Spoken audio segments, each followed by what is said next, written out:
अगर आपने अपना refugee claim as a couple या फिर एज अ फैमिली सबमिट किया था, then this information is really really important, because अब आज की डेट में हो क्या रहा है, after the implementation of bill C-12,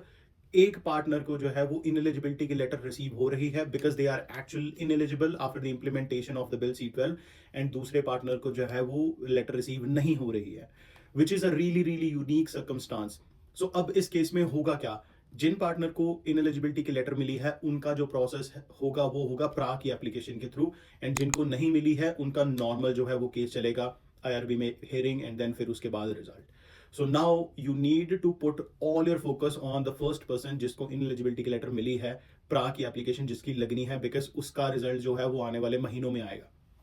अब इस सिचुएशन में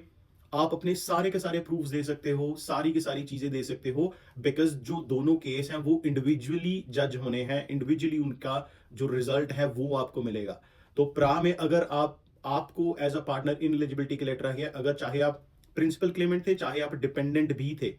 यू कैन स्टिल से कि मेरा ये वाला केस है, this is the reason why I can not go back home. चाहे आपके जो सारे प्रूफ्स हैं वो बेस्ड ऑन योर हस्बैंड और योर वाइफ होंगे, but you can still present your case. All you need to do is you need to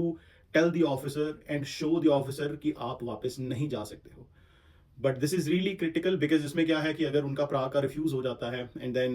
it will go to the JR, अगर वहां पे रिफ्यूज हो जाता है they will be asked to leave the Canada. अब बहुत ही unique सी situation है, दूसरे बंदे का केस जो है वो चल सकता है, you can stay here, you know, being on a deputation order kind of thing by hiding, or you can just leave the country। and अगर आपके जो स्पाउस का बाद में हेयरिंग में जो है डिसीजन पॉजिटिव आ जाता है, you can still accompany your spouse to be as a permanent resident, उनकी जो एप्लीकेशन होगी तब। So there are variety of the things which is gonna happen, but आज की डेट में प्रा की एप्लीकेशन बहुत क्रिटिकल है, क्योंकि उसके बाद you would have to leave the country. So अगर आपको कोई भी इंफॉर्मेशन चाहिए या फिर आपको प्रा की एप्लीकेशन के लिए हेल्प चाहिए, you can always reach out to me. Good luck.